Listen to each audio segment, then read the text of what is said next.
அத்தியாயம் 76. டன் கணக்கில் மானா கற்களை பெறுதல். பியா குகையிலிருந்து வெளியேறும் இடத்தை நோக்கி பறந்த பிறகு அந்தப் பெரிய புழு சத்தமாக அலறியது. குகை முழுவதும் நடுங்கத் தொடங்கியது. பின்னர் அது உடனடியாக அவள் பின்னால் வரத் தொடங்கியது.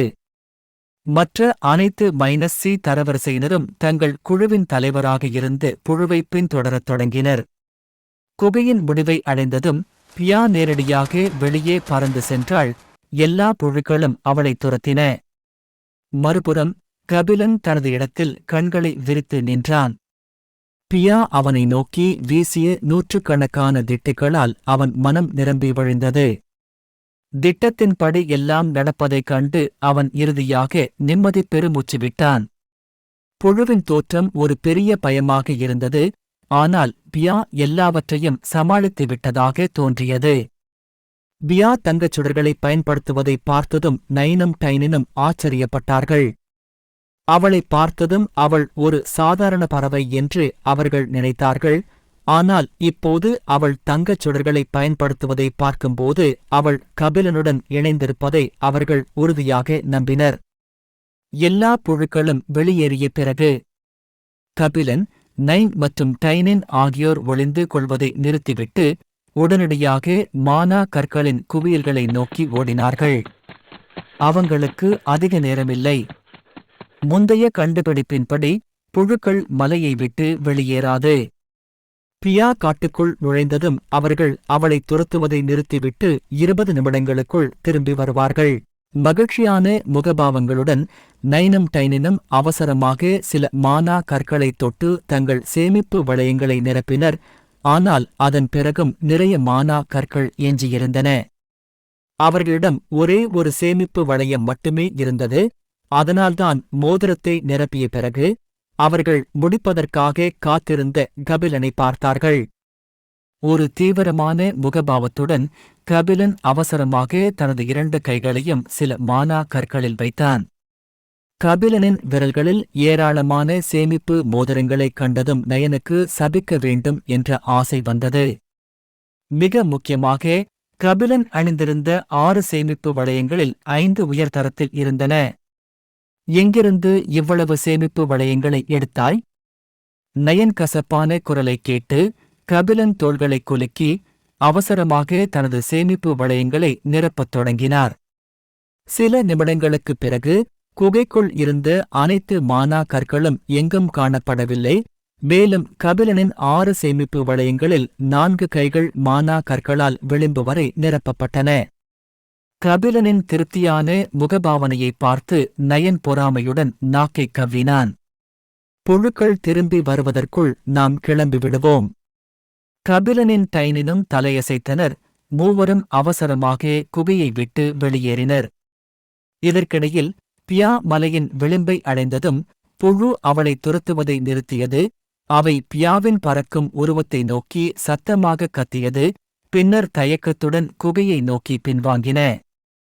குகைக்குள் புழுக்கள் மீண்டும் தோன்றியபோது அவை கிட்டத்தட்ட பைத்தியம் பிடித்துவிட்டன.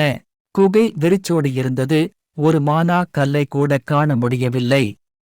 தலைவர் புழு இரத்தம் தோய்ந்த கண்களுடன் சத்தமாக கத்த முழு குகையும் கடுமையாக அதிர்ந்தது. குகையிலிருந்து வெகு தொலைவில் இருந்த கபிலனும் மற்றவர்களும் குகையிலிருந்து நேரடியாக வரும் உரத்த அலறல் சத்தங்களால் தங்கள் கால்களுக்கு கீழே உள்ள தரை நடுங்குவதை உணர்ந்தனர். அவர்கள் மலையின் எதிர்ப்பக்கத்தில் கிட்டத்தட்ட இருந்தபோதுதான் நின்று நிம்மதி பெருமூச்சு விட்டனர். அவர்கள் ஒருவரை ஒருவர் பார்த்து சிரிக்க ஆரம்பித்தனர். அவர்கள் அசுரர்களை எப்படி ஏமாற்றினார்கள் என்பது உண்மையிலேயே வேடிக்கையாக இருந்தது.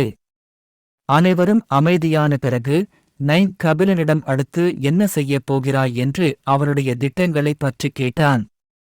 தரை மிகவும் ஆபத்தானதாகவும் உயர் சக்தியில் உள்ள அரக்கர்களால் நிரம்பியதாகவும் இருந்ததால் சிறிது நேரம் ஒன்றாக பயணம் செய்யுமாறு கபிலனை அவர் கேட்டார். சரி, அவங்க போனப்போ மறுபடியும் எப்போ சந்திப்பாங்கன்னு யாருக்குத் தெரியும்? கபிலன் தனியாக சுற்றித் திரிவது பிடித்திருந்ததால் தயங்கினான். ஆனால் பின்னர் நைனின் கெஞ்சும் முகத்தை பார்த்து ஒரு பெருமூச்சுடன் ஒப்புக்கொண்டான். சிறிது நேரம் அனைவரும் ஒன்றாக பயணம் செய்வதில் டெய்னினுக்கும் எந்த பிரச்சனையும் இல்லை. அவர் புன்னகையுடன் தலையசைத்தார். எல்லோரும் பேசிக் கொண்டிருக்கும்போது பியாவும் தோன்றினாள். அவள் கோபமாக இருந்தாள், ஆனால் கபிலனுடன் பேச விரும்பவில்லை. அதனால்தான் அவள் கோபமாக ஹம்மிங் செய்து அவன் தலையின் மேல் அமர்ந்தாள். பியாவின் கோபமான மனநிலையை உணர்ந்த கபிலன் கசப்புடன் சிரித்தான். ஆனால் அவள் தூங்க முயற்சிப்பதை அவன் உணர முடிந்தது. அதனால் அவன் எதுவும் சொல்லவில்லை. அவள் அவனுக்கு நிறைய உதவி செய்து கொண்டிருந்தாள். கபிலனுக்கு அவள் கொஞ்சம் ஓய்வு தேவை என்று தெரியும். மறுபுறம் கபிலனும் இன்னொரு சங்கடத்தை எதிர்கொண்டான். பழைய சுருளை பற்றி நைனுக்கும் டெய்னினுக்கும் சொல்ல வேண்டுமா என்று அவனுக்கு தெரியவில்லை. அவருக்கு நைனை தனிப்பட்ட முறையில் தெரியும். அவரை நம்பினார். அதனால்தான் அவன் அவரிடம் சொல்ல தயாராக இருந்தான். ஆனால் கபிலனுக்கு டெய்னின் பற்றி உறுதியாக தெரியவில்லை. சிறிது நேரம் யோசித்த பிறகு வரைபடத்தைப் பற்றி அவர்களிடம் சொல்ல வேண்டாம் என்று முடிவு செய்தான். அப்படிச் செய்வது நல்லது. மறுநாள் காலை அனைவரும் ஓய்வெடுத்து சாப்பிட்ட பிறகு கபிலன் மலை உச்சிக்குச் செல்ல பரிந்துரைத்தார். மலையில் இருக்கும் அடுத்த தங்க சிலுவை அடையாளத்தை நோக்கிச் செல்ல அவன் விரும்பினான். ஆனால் வரைபடத்தைப் பற்றி அவர்களிடம் சொல்ல விரும்பவில்லை.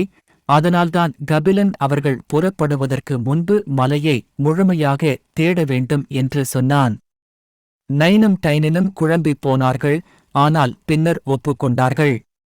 அவர்களுக்கு வேறு திட்டங்கள் இருப்பது போல் இல்லை. 2 நாட்கள் மலையின் உச்சியை நோக்கி ஏறிய பிறகு பாறை குவியலுக்கு இடையில் ஒரு பெரிய கல் பலகை செங்குத்தாக நிற்பதைக் கண்டார்கள். பாறைகளிலிருந்து வித்தியாசமாக மேஜை விசித்திரமான வடிவங்களால் நிறைந்திருந்தது. கபிலனுக்கு நைனுக்கும் டேப்லெட்டில் எழுதப்பட்ட எதுவும் புரியவில்லை. ஆனால் டெய்னின் டேப்லெட்டை பார்த்த கணம் அவர் ஒரு தீவிரமான முகபாவத்துடன் பேசினார். இது ஒரு வரிசை. டெய்னின் தனது தாத்தாவிடமிருந்து அணிகளைப் பற்றி கற்றுக்கொண்டார். அவருக்கு அவற்றைப் பற்றி அதிகம் தெரியாது. ஆனால் கல் பலகையில் இருந்த அணி ஒரு குறைந்த தர வரிசையாக இருந்தது. அதனால்தான் அவரால் அதை எளிதாக பார்க்க முடிந்தது. கபிலனும் நைனும் அணிவகுப்பை படிப்பதில் மும்முரமாக இருந்த டெய்னினை பார்த்து அவசரமாக திரும்பிச் சென்றனர். அந்த நிபுணர் பிரச்சனையை கவனித்துக் கொள்வது நல்லது. கபிலனும் நைனும் பக்கத்தில் காத்திருந்தபோது திடீரென்று டெய்னினின் குழப்பமான முகபாவனை புரிதலாக மாறியது. அவர் அவசரமாக கல் பலகையில் கையை அசைத்தார். அந்த கல் பலகை உடைந்தது. அதில் இருந்த அனைத்து வடிவங்களும் ஒன்று கூடி டைனினின் கால்களுக்கு கீழே இருந்த தரை மறைந்தது.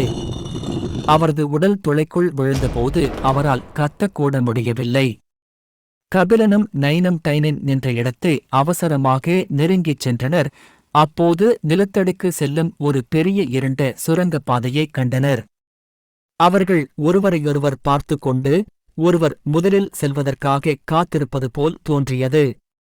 கபிலன், நீ சொல்லணும்னு நினைக்கிறேன். நைன் தனது வாக்கியத்தை முடிக்கும் முன் கபிலன் பின்னோக்கி நகர்ந்து அவரை இருண்ட சுரங்கப் பாதைக்குள் உதைத்தான். கபிலனின் பார்வையின் கீழ் நயன் இருண்ட சுரங்கப் பாதைக்குள் மறைந்து விட்டான். சில வினாடிகளுக்குப் பிறகு கபிலன் இருண்ட சுரங்கப் பாதையிலிருந்து சில கூச்சல்களைக் கேட்டான். டேய் சனியன் புடிச்சவனே, நீ நல்லா இருக்க மாட்ட. அந்தக் குரலைக் கேட்ட கபிலன் தலையை ஆட்டினான். அப்ப இது பாதுகாப்பானது. மேற்கொண்டு காத்திருக்காமல் கபிலனும் ஒரு ஆழ்ந்த மூச்சை எடுத்துக்கொண்டு கீழே குதித்தான்.